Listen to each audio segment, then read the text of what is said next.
Graças ao Senhor estamos reunidos mais esta noite.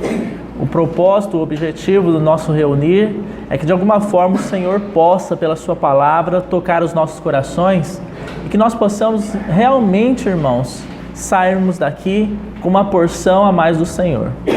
O grande perigo hoje que está no meio do povo de Deus é nós vermos no reunir, nos assentarmos juntos para ouvir a palavra, uma mera formalidade. Eu vou à reunião por quê?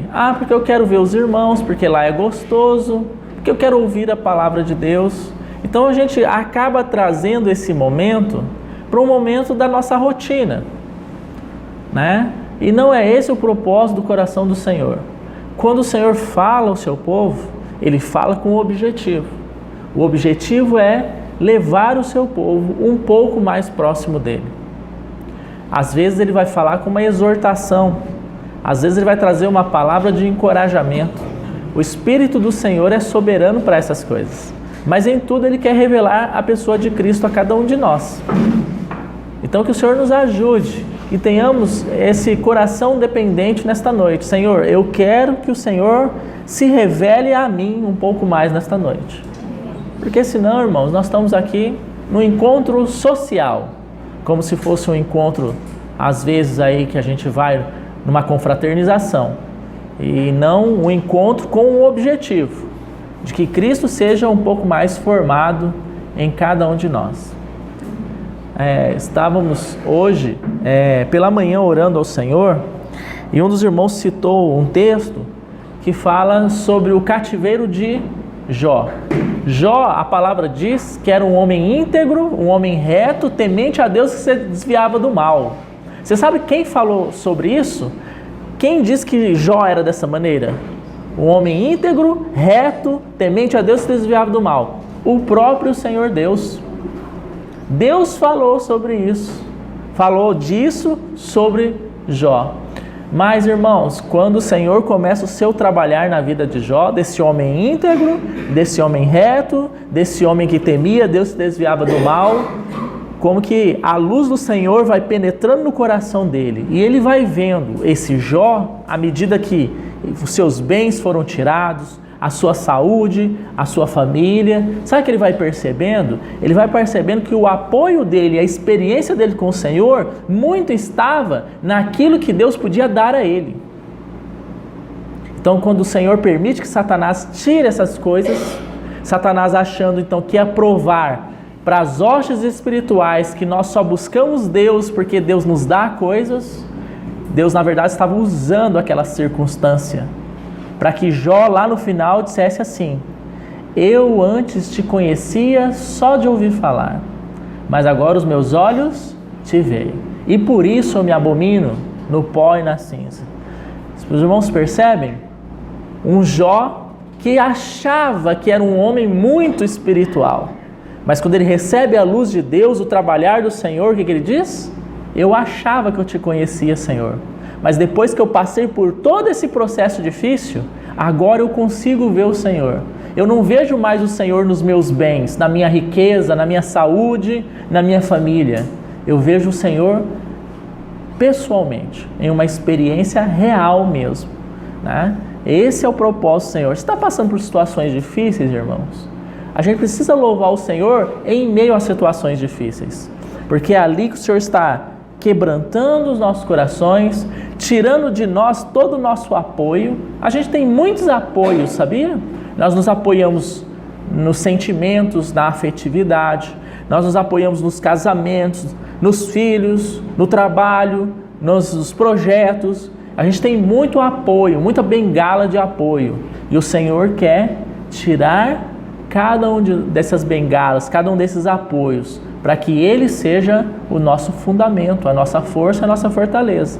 Porque todas essas coisas vão passar, né? O Senhor não quer um povo fraco, dependente das coisas que o mundo pode oferecer. O Senhor quer um povo forte, fortalecido nele e dependente inteiramente dele. Então, que Ele nos ajude e que tenhamos um coração voltado para a palavra dele nesta noite. Eu quero convidar os irmãos para nós abrirmos um primeiro texto em Judas. Já nós vamos orar ao Senhor, ter aquele momento de oração. Mas Judas é um livro antes de Apocalipse, só tem um capítulo, tá? Judas, versículo 24.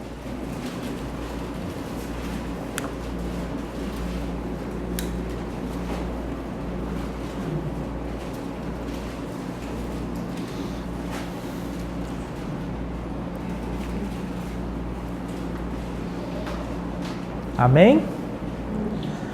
Diz assim a palavra: ora, aquele que é poderoso para vos guardar de tropeços e para vos apresentar com exultação imaculados diante da sua glória, ao único Deus, nosso Salvador, mediante Jesus Cristo, Senhor nosso, glória, majestade, império, soberania, antes de todas as eras, agora e por todos os séculos. Amém. Então, a primeira palavra, tivemos a palavra da abertura, a palavra dessa sessão que nós temos que ter nos nossos corações para nossa meditação é: aquele que é poderoso para nos guardar e nos apresentar diante dele. Parece que hoje a gente olha para dentro de nós e vemos assim: Senhor, tantas coisas que te desagradam, a minha falta de vontade de te buscar, a minha desejo muitas vezes pelo mundo e as coisas do mundo. Nós não podemos perder de vista isso. Está dizendo, Ele é poderoso. Ele é poderoso para guardar e Ele é poderoso para nos apresentar perante Ele. Aleluia. De forma imaculados, com exultação, diante da sua glória. Então, quem assumiu para si essa tarefa, essa, digamos assim, batalha de nos apresentar perante Ele imaculados, com exultação, aperfeiçoados? O nosso próprio Senhor. Porque se isso fosse uma tarefa nossa, irmãos, seria impossível. Nenhum de nós aqui teria a capacidade de se aperfeiçoar e de se apresentar perante o Senhor. Veja a palavra aí, imaculados. O que é imaculados? Sem nenhuma mácula, sem nenhum sinal de desgaste, podemos colocar aqui, sem nenhum pecado. Nenhum de nós poderia fazer isso. Impossível. Se os irmãos quiserem, depois podem ler em casa, Romanos capítulo 7. Lá Paulo está falando assim: eu não entendo a minha maneira de agir. Eu não entendo o meu próprio modo de agir. As coisas que eu quero fazer, essas coisas eu não consigo fazer. E as coisas que eu não quero fazer, essas eu faço. Ele diz assim: miserável homem que sou. Será que isso acontecia só com Paulo? De repente você deve estar pensando assim: eu queria gostar da palavra de Deus, mas eu estou até com sono aqui. As coisas que eu não quero fazer, eu faço. E as coisas que eu deveria fazer, eu não consigo. Mas nesse mesmo texto, Paulo dá uma glória, uma exultação, dizendo assim: mas graças ao Senhor Deus, pelo nosso Senhor Jesus Cristo. De sorte, que Ele é que me liberta daquilo que me aprisiona. Graças a Deus por nosso Senhor Jesus Cristo. É pela vida dele. Porque a lei, o Espírito da vida te libertou da lei do pecado e da morte. Aí você deve estar pensando assim, talvez, um perigo, então agora eu vou relaxar. Afinal de contas, é Deus que me liberta, aquilo que eu não consigo fazer é Deus que faz. Então, vou ficar tranquilo aqui, continuar seguindo a minha vida. Irmãos, a gente não pode pegar a palavra de Deus e fazer pouco caso dela. Tudo bem, nós temos aqui quem se apresenta como nosso Salvador, mas nós temos que exclamar por esta salvação. O Senhor fala sobre isso, Irei para o meu lugar, voltarei para o meu lugar, até que se reconheçam culpados e busquem a minha face. Então, há esse operar do Espírito do Senhor para nos levar: Senhor, eu preciso de Ti. Sem o Senhor, eu não consigo, mas eu quero. E o Senhor virá a cada um de nós para operar sua libertação. Lá, só para terminar, no caso de Jó, diz assim que Deus mudou o cativeiro de Jó. Vocês percebem isso? Jó estava cativo. e Deus mudou o seu cativeiro. Então todos nós, querendo ou não, mesmo tendo passado pela experiência da regeneração, ou seja, cremos em Cristo Jesus, o recebemos como nosso Senhor Salvador, Ele veio habitar em nós, nós nascemos de novo, somos novas criaturas. Mas mesmo assim, existe muita coisa que o Senhor precisa nos libertar, muitas coisas que nós trouxemos do mundo e que ainda estamos aprisionados por essas questões, sentimentos, emoções. Por isso que o Senhor diz assim: desenvolvei a vossa salvação com temor e tremor. Ou seja, a salvação que Ele nos deu precisa ser desenvolvida. É um processo, entende, irmãos? Um processo dinâmico da parte do Senhor. Mas amém.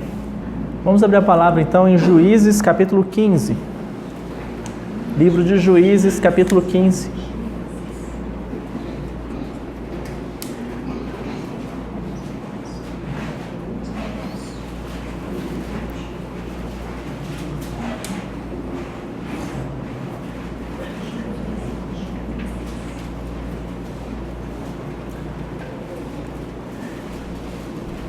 Essa seção de Juízes que nós temos dos capítulos 13 até o capítulo 16 vai falar de Sansão.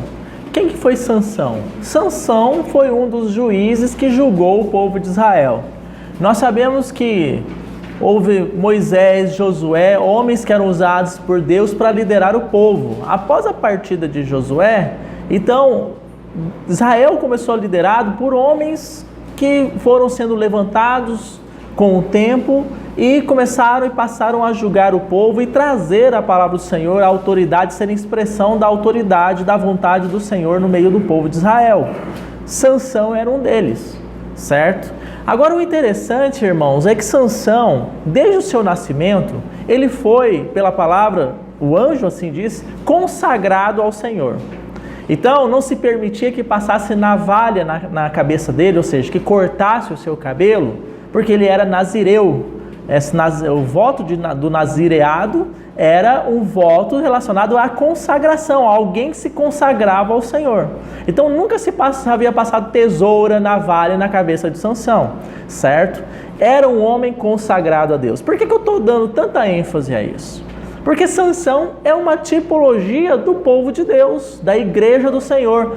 Todos nós, quando fomos comprados por Cristo, fomos comprados com qual objetivo? De sermos consagrados ao Senhor. O nosso irmão Thomas esteve aqui e o Espírito do Senhor, trazendo a palavra por intermédio dele, trouxe uma expressão interessante. Quando foi dito assim, que nós fomos comprados no mercado de escravos. Ou seja, estávamos todos escravizados pelo pecado. O Senhor desce e com o preço do seu sangue, o que Ele faz? Ele nos compra para Ele. Mas Ele não nos compra, irmãos, para nós vivermos a nossa vida como nós quisermos. Ele nos compra para que agora sejamos os seus escravos de amor. Então a gente sai de um cativeiro maligno, do inimigo, e somos recebidos em um cativeiro de amor do nosso Senhor. Mas ainda assim, nós somos cativos. Existe uma ilusão, e principalmente essa ilusão, uma ilusão maligna no meio do povo de Deus. Jesus me libertou, agora eu sou liberto. Como se nós pudéssemos fazer, depois dessa libertação, aquilo que nós bem entendêssemos com a nossa vida. E não é, isso é uma mentira. Nós fomos libertos para a obediência de Cristo Jesus. A gente já estudou esse texto, está lá em 1 Pedro capítulo 1, a partir do verso 1, 2 e 3. Lá fala que nós somos chamados à obediência. Então, que o nosso coração, esse é o primeiro ponto, precisa ser tratado pelo Senhor nesse aspecto. Senhor, eu quero um coração obediente ao Senhor. Eu não tenho esse coração, mas eu preciso. Eu ainda quero viver muito as coisas que eu penso que são melhores para mim, né? Então esse é um ponto importante. Sansão, então, é uma representação de todos nós. Alguém que desde o seu nascimento foi consagrado para Deus. Um povo, o Novo Testamento diz isso, um povo de propriedade exclusiva de Deus. Você sabe que essa palavra santo, ela é muito utilizada no meio católico para se referir lá, né, a São Pedro, São Paulo, etc. Mas essa palavra santo, na verdade, ela é direcionada a todos os filhos de Deus. Todos os que cremos em Cristo Jesus somos santos, porque a palavra santo significa justamente separado. O próprio nome igreja, eclesia, significa o quê? A assembleia dos chamados para fora. Ou seja, nós somos tirados do mundo para servirmos a Deus. Esse é o significado da palavra igreja. Então, o nosso personagem aqui, o nosso personagem bíblico, o que acontece? Ele nasceu com esse propósito de sendo, então, separado para Deus, consagrado a Deus, ele seria um instrumento de libertação do povo de Israel das mãos dos seus inimigos. E no contexto histórico aqui, os inimigos eram os filisteus. Então, Sansão, ele cresce, ele se casa com uma mulher do povo dos filisteus e ele é enganado por ela. Então a gente já estudou isso, eu não vou voltar atrás. No capítulo 15, a gente vai tirar alguns princípios interessantes para a nossa caminhada espiritual. Olha que interessante, vamos ler a partir do verso 1 até o verso 6. Diz assim: passado algum tempo, nos dias da ceifa do trigo, Sansão, levando um cabrito, foi visitar a sua mulher, pois dizia: entrarei na câmara de minha mulher. Porém, o pai dela não deixou entrar. Ele disse: por certo pensava eu que de todo a aborrecias, de sorte que a dei ao teu companheiro. Porém, não é mais formosa do que ela, a irmã, que é mais nova? Toma, pois em seu lugar. Então Sansão lhe respondeu: desta feita sou inocente para com os filisteus, quando lhes fizer algum mal. Olha que interessante, Sansão estava casado e era parente dos filisteus. Estava casado com uma mulher que pertencia ao povo dos filisteus, mas mesmo assim não havia paz entre eles. O pai dela simplesmente tomou essa mulher e deu para o companheiro de Sansão e falou: tem outra aqui se você quiser. A irmã dela mais nova, mais bonita, pega ela e toma ela para você. Então ele não conseguia viver em paz nem com a sua própria família, ou seja, a família dos filisteus. E isso aqui é um ensino para nós. Os filisteus então representam o quê? Os inimigos do povo de Deus. E no nosso caso, o mundo. A palavra diz que não pode haver comunhão entre luz e trevas. Então, sempre que nós quisermos nos aliar ao mundo, sempre será isso aqui, irmãos. Haverá uma inimizade. Eu nem chego a dizer para os irmãos que é uma inimizade declarada, de ódio, mas haverá uma incompatibilidade, porque nós somos comprados por Deus e somos luz. E o mundo é trevas, o mundo pertence e está debaixo do jugo, né, e do governo de Satanás. Então essa proximidade é impossível. Talvez você esteja pensando assim: mas irmão, nós não estamos no mundo, nós não temos que trabalhar, nós não temos que fazer as nossas coisas aqui no mundo. Uma coisa é estarmos no mundo, outra coisa é o mundo estar em nós. São duas coisas muito distintas. Então o próprio Senhor Jesus nos evangelhos, ele falou sobre isso. Ele diz assim: Pai, não os peço que os tires do mundo, eles vão permanecer aqui, sendo minha testemunha, mas que os guardes do maligno. Então, uma das orações do Senhor é que enquanto nós estivéssemos aqui, fôssemos guardados do maligno. Então, mesmo Sansão, voltando aqui para o que nós estamos lendo, tendo se casado, se aproximado do povo que não era o povo de Deus, havia inimizade entre eles. Agora, veja aí o verso 4. E saiu e tomou 300 raposas, e tomando fachos, as virou cauda com cauda, e lhes atou um facho no meio delas. Tendo ele chegado fogo aos tições, largou-as na seara dos filisteus, e assim incendiou tanto os molhos como o cereal por ceifar, e as vinhas e os olivais, Perguntaram os filisteus: quem fez isso? Responderam: Sansão, o genro do Timnita, porque ele tomou a mulher e a deu ao seu companheiro. Então subiram os filisteus e queimaram a ela e o seu pai. Disse-lhe Sansão: se assim procedeis, não desistirei enquanto não me vingar. E feriu-os com grande carnificina, e desceu e habitou na fenda da rocha de Etã. Então, esta inimizade prosseguiu. E o povo, então, perseguiu a família de Sansão e destruiu a sua esposa e os familiares dela. Agora, irmãos, vamos avançar um pouco mais e daqui a pouco a gente vai fazer um comentário conjunto. Leia aí, vamos ler aqui o verso 10 ao 12. Perguntaram-lhes os homens de Judá: por que subiste contra nós? Responderam: subimos para amarrar Sansão, para lhe fazer a ele como ele nos fez a nós. Então 3.000 homens de Judá desceram até a fenda da rocha de Etã e disseram a Sansão: não sabias tu que os filisteus dominam sobre nós? Por que, pois, nos fizeste isto?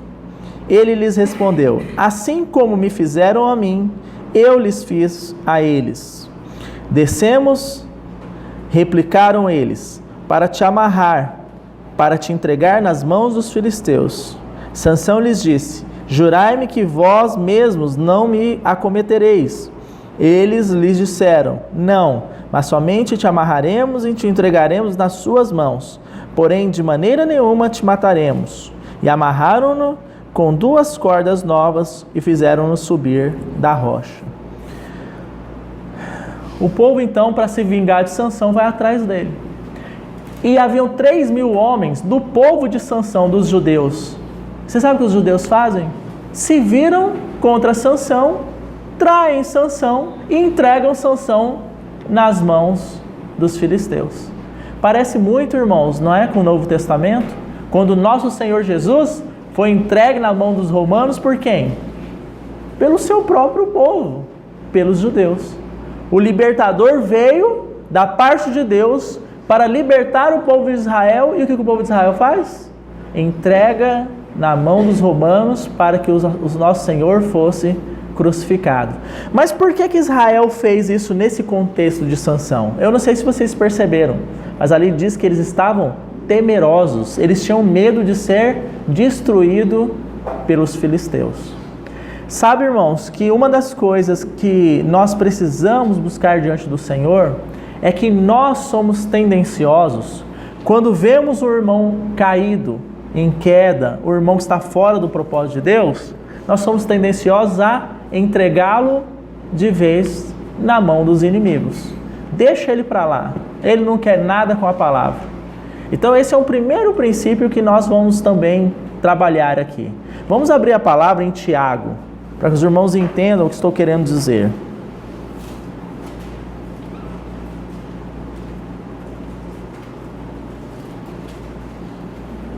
Tiago capítulo 5, verso 20.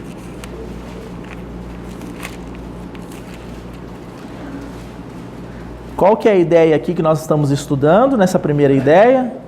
Nós não ajudarmos aquele que tropeçou, nós entregarmos essa pessoa na mão dos inimigos, tá bom?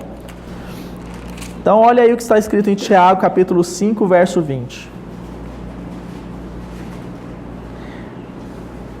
Vamos do verso 19.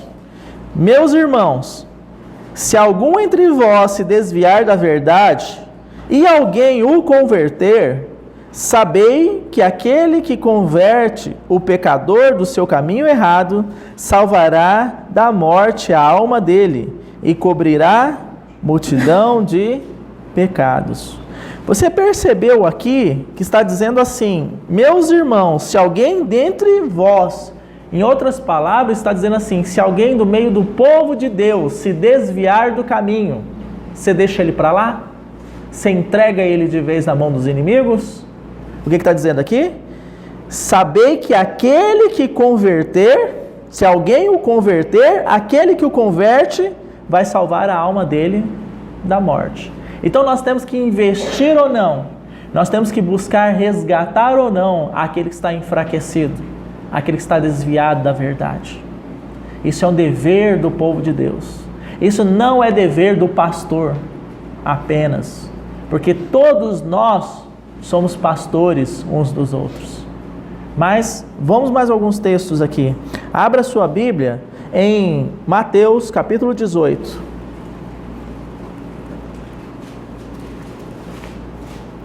Verso 10 ao 14.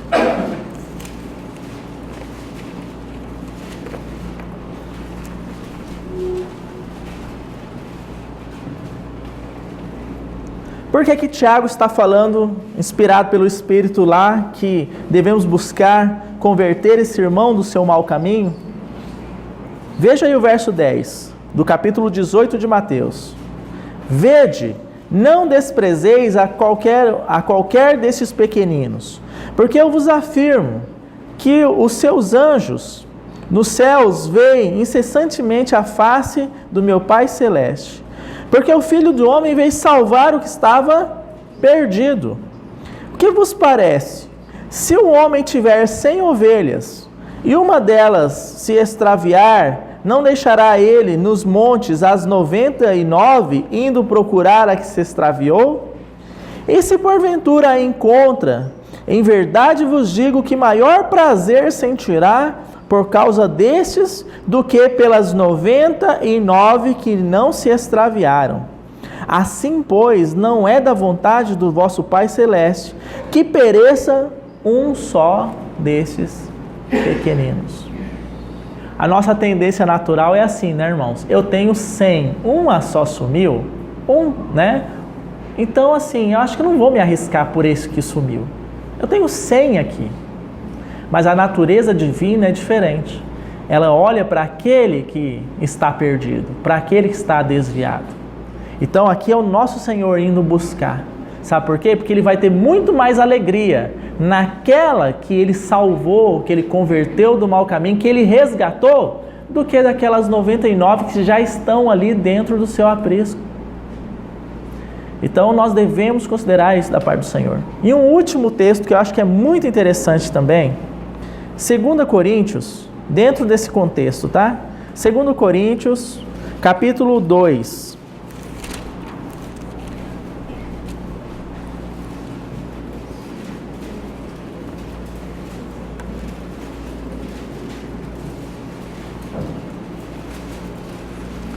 A partir do verso 5.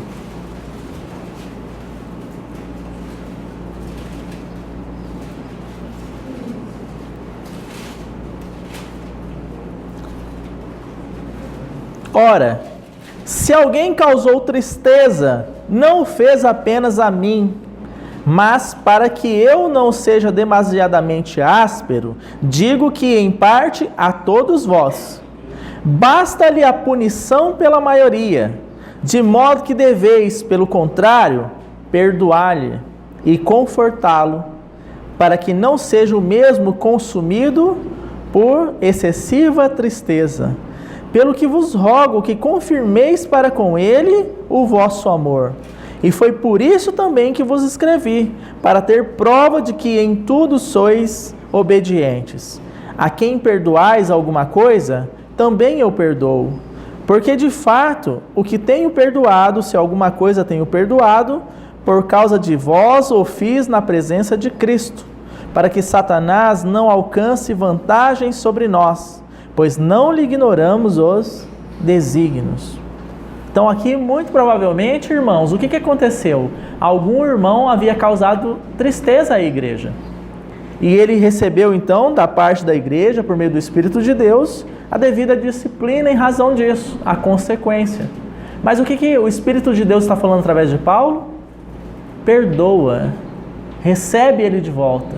Por quê? Para que ele não seja consumido pela tristeza que já acomete o coração dele. Então não basta aquela tristeza no coração dele por ter falhado, há ainda também o povo de Deus virando as costas para ele.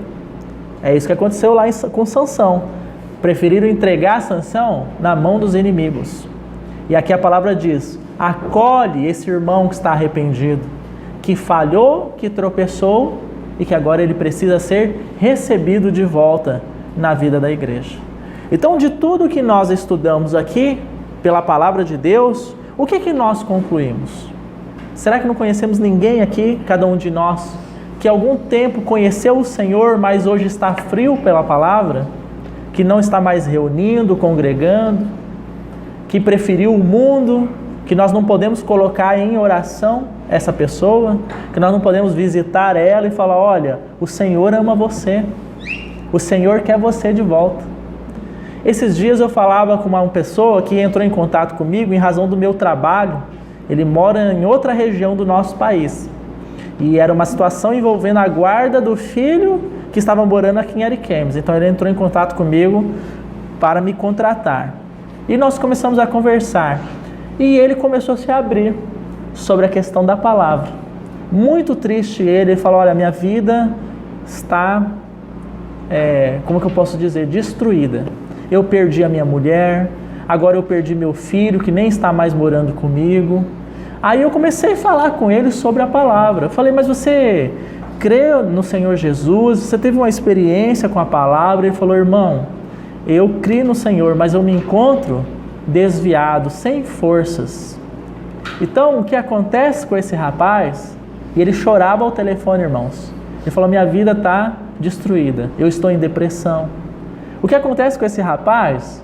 Acontece com muitas e muitas pessoas que um dia desfrutaram a palavra e que agora encontram-se enfraquecidos. E cadê a igreja? Cadê o povo de Deus?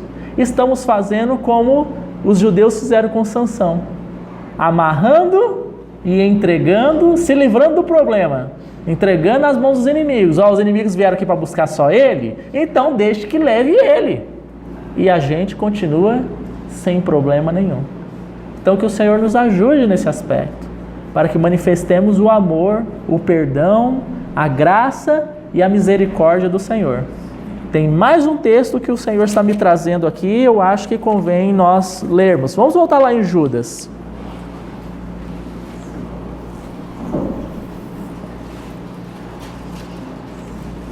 É o primeiro livro que nós lemos.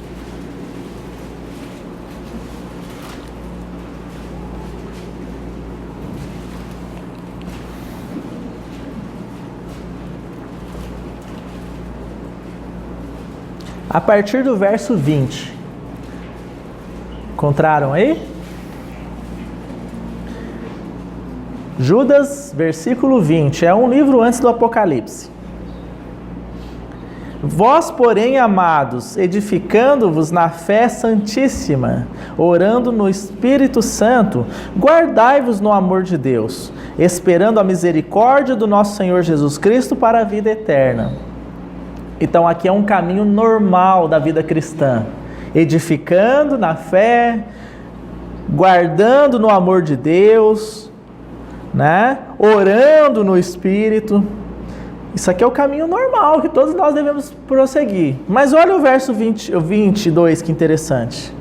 Compadecei-vos de alguns que estão na dúvida. Pessoas que ouviram a palavra, mas estão titubeando. Por N fatores, irmãos, que não conseguem vencer o amor pelo mundo, porque estão passando por muitas dificuldades, né? Então estão titubeando. Aí o verso 22, né? Compadeçam dessas pessoas. E olha o verso 23. Salvai-os, arrebatando-os do fogo.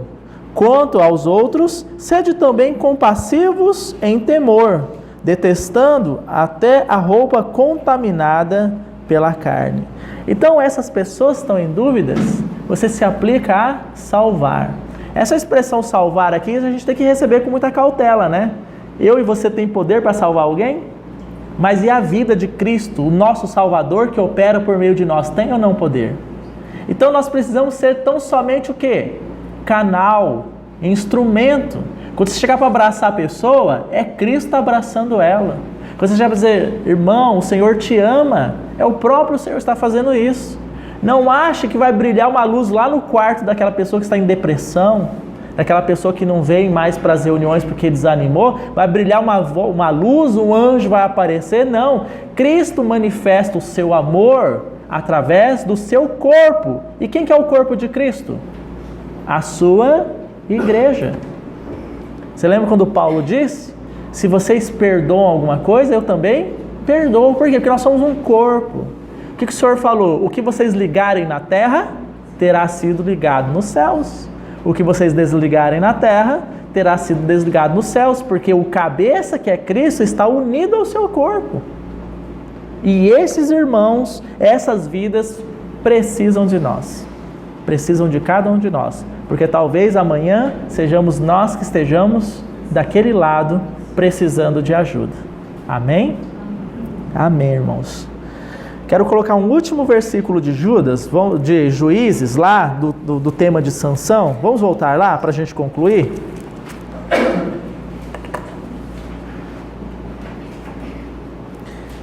Os dois têm relação, tá? Mas olha aí na sua Bíblia, Juízes, capítulo 15.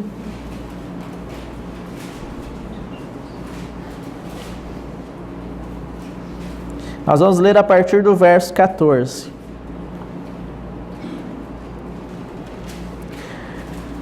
Chegando ele a Leí, os filisteus lhe saíram ao encontro jubilando. Aí, é aqui que você vai grifar na sua Bíblia se você quiser. Porém, o Espírito do Senhor de tal maneira se apossou dele, que as cordas que tinham nos braços se tornaram como fios de linho queimado, e as suas amarraduras se desfizeram das suas mãos. Achou uma queixada de jumento ainda fresca à mão, e tornou-a e feriu com ela 1000 homens. E disse: com uma queixada de jumento, um montão, outro montão. Com uma queixada de jumento, feri 1000 homens. Tendo ele acabado de falar, lançou da sua mão a queixada. Chamou-se aquele lugar de Ramate-Leí. Sentindo grande sede, clamou ao Senhor e disse: por intermédio do teu servo, deste esta grande salvação. Morrerei eu agora de sede? E cairei nas mãos desses incircuncisos? Então o Senhor fendeu a cavidade que estava em Leí, e dela saiu água. Tendo Sansão bebido, recobrou alento e reviveu. Daí chamar-se aquele lugar em Acoré, até o dia de hoje. Sansão julgou a Israel nos dias dos filisteus 20 anos. Olha aí, o verso 14 nos fala que ele estava amarrado. Ele estava cativo por aquelas cordas. E quem foi que libertou ele daquelas cordas, daquelas amarras?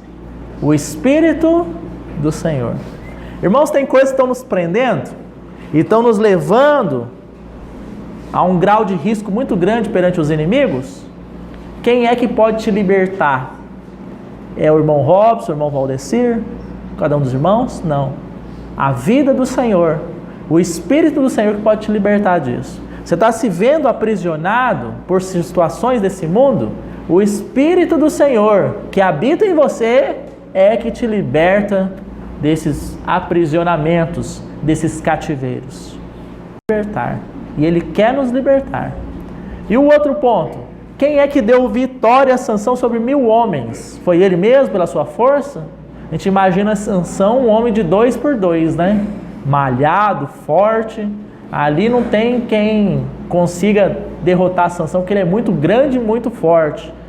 Não, irmãos. O Espírito do Senhor se apossou dele e o libertou, e libertou o povo, né? Levou a vitória sobre 1000 homens. Quem é que nos dá vitória também sobre os nossos inimigos? A vida do Senhor em nós. 1000 homens. Para um homem, você consegue entender esse número? Será que é possível alguém ganhar uma batalha? 1 contra 1000? É uma coisa surreal, irmão. Sobrenatural, impossível. Mas por que Deus permitiu esse número? Para mostrar para nós que com Ele Estando nele, não há impossível. Você está vendo aí algum desafio muito grande? Isso aqui não dá para passar.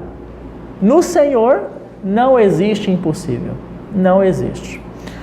Agora vamos para o Novo Testamento, que eu quero convidá-los a lermos alguns textos sobre isso que estamos dizendo. Sansão não estava numa batalha? Nós também estamos. Abra sua Bíblia aí em Efésios capítulo 6.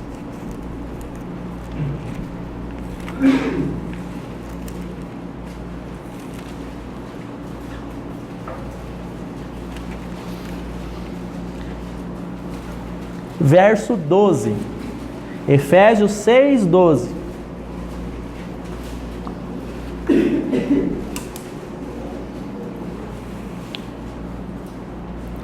Porque a nossa luta, Paulo está falando aqui com a igreja, tá? Porque a nossa luta não é contra sangue e a carne, e sim contra os principados e potestades, contra os dominadores deste mundo tenebroso, contra as forças espirituais do mal nas regiões celestes. Você sabe que tem cristão que acha que está de férias no mundo? Tudo bom, tudo maravilha, tudo agradável, tudo colorido, tudo são flores. Uma visão equivocada do que está acontecendo, porque nós estamos em meio a uma guerra. Porque a nossa luta não é contra carne e sangue. Você sabe aquele seu amigo da empresa lá que fica pegando no seu pé? Sabe aquele patrão que todo dia vem pegar no seu pé? Ou aquele empregado que vem fazer raiva em você? A sua luta não é contra ele. Porque por trás há uma influência. Por trás há um propósito. Entenderam? Nossa luta é contra as hostes espirituais, mas existe luta. Existe guerra entre os filhos de Deus e o maligno, os dominadores deste mundo tenebroso. Tem também cristãos que acham que esse mundo tem jeito, vai fazer passeata pela paz, participa de campanhas aí, né? Olha, vamos aprovar o armamento que aí resolve. Não, vamos desaprovar o armamento que aí resolve. Tentando consertar o inconsertável. O que Deus disse quando Adão pecou, Adão e Eva pecaram? Maldita é a terra por tua causa. Essa terra vai produzir espinhos todos os dias agora. Ou seja, esse mundo não é algo confortável para os filhos de Deus. Se ele está sendo confortável, você deitaria numa cama de espinhos e se sentiria bem? Se esse mundo está confortável para nós, tem alguma coisa de errado. Porque na verdade, na realidade, na revelação da palavra de Deus, que nós podemos acessar pela fé, há uma guerra, há uma batalha. Esse mundo nos odeia e ele quer nos destruir. Essa é a realidade. Eles odeiam, não estou dizendo as pessoas, que a nossa luta não é contra carne e sangue. Estou dizendo o espírito que governa esse mundo caído. Amém? Agora, olha que interessante. 2 Timóteo, capítulo 2, verso 4.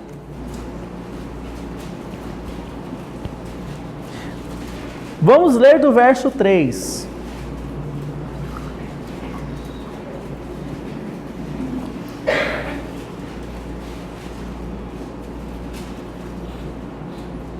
Diz assim, 2 Timóteo 2, 3.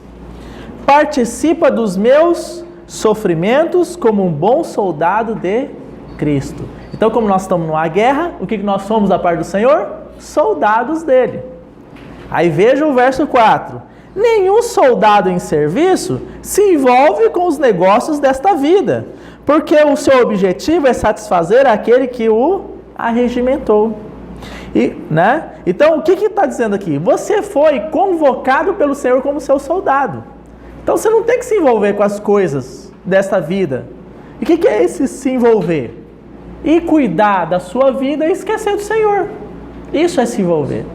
Eu estou cuidando da minha vida. E o Senhor? Não dá tempo. A minha vida está muito corrida. Então, isso aqui. Você foi convocado como soldado. Você está numa guerra. O que você está indo se envolver com as coisas dessa vida? Imagine qualquer um de nós, irmãos. Vamos chamar um pouco a razão e a lógica aqui. O Brasil está em guerra aí com outro país. Você está lá no meio da guerra, com um fuzil na mão e pensando assim, será que eu paguei a minha conta de energia esse mês? Como é que será que está a minha casa? Lá no meio do campo de batalha, você vai pensar isso? Você vai pensar como conquistar aquela vitória. Sua mente vai estar focada em conquistar aquela vitória. Porque se você não vencer, o outro lado vencer, o que significa isso? Morte, não é? Então, ou você vence e fica vivo, ou você perde e fica morto. Então, ninguém vai se preocupar com os detalhes da vida, cuidar de outras coisas no meio da guerra. Mas parece que os cristãos que foram convocados para uma guerra, que são soldados de Cristo, estão lá no meio do campo de batalha, olhando para um lado, olhando para o outro. Mas sabe o que é? Não dá tempo. Senhor, não tem como. Eu estou muito ocupado. Eu estou com a minha mente fixada em terminar essa faculdade aqui. Outra hora eu cuido daquilo que é teu. O que vai acontecer?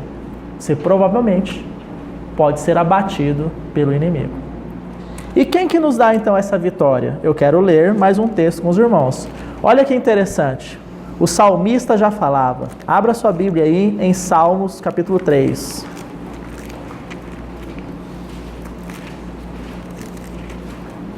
Vamos percorrer aqui um pouco em Salmos, alguns textos. Salmos capítulo 3, verso 3. Quem é que nos guarda e que nos dá a vitória? Olha como o salmista via isto.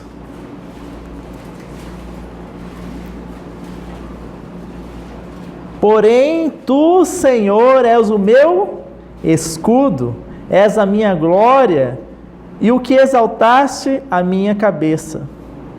Então, vocês pegaram aí? Senhor, tu és o meu escudo. Deixa eu só colocar uma coisa para vocês aqui, para contextualizar. Davi estava fugindo do seu filho Absalão. Davi havia pecado, caído em adultério, praticado homicídio, e o reino foi tomado dele pelo seu próprio filho. Então ele está nessa situação terrível aqui. E o que ele fala? Senhor, eu não tenho capacidade nenhuma de mim mesmo. Tu és o meu escudo. Só o Senhor para me dar vitória nisso. Avança um pouco mais aí. Salmo 18 agora.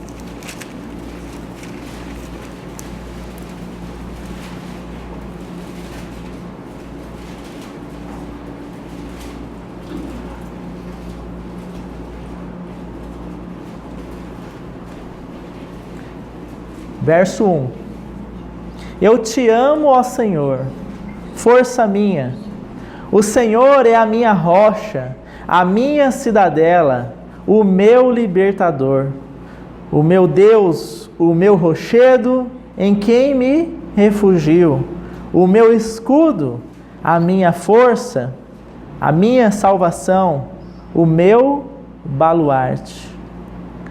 Às vezes a gente entra num estado, muitas vezes, de depressão, porque a gente se sente o quê? Abandonado, né? Tantas dificuldades, e a gente não consegue vencer as dificuldades. Mas a gente olha para um texto assim, e a gente pode também, assim como Davi, falar isso para o Senhor. Tu és a minha força, tu és o meu libertador, tu és a minha fortaleza, o meu refúgio, a minha salvação. Porque é esse Senhor que vai nos levar à vitória perante os nossos inimigos. Eu tinha mais outras porções da palavra, mas eu penso que esses dois pontos que nós estudamos de Sansão aqui hoje ficou muito claro para nós. Nós irmos buscar aquele que se extraviou, aquele que está desanimado, titubeando, e manifestar o amor de Cristo por eles, não entregá-los nas mãos dos inimigos. E quem nos dá vitória, quem nos dá libertação, quem nos dá vitória sobre os nossos inimigos, não é outro senão a própria vida do Senhor. Não é a nossa boa vontade, a nossa boa intenção, a nossa força, a nossa vontade própria. Tudo isso é falido, irmãos. Então que o Senhor nos ajude e Ele nos direcione nessa semana nesses dois caminhos. Amém?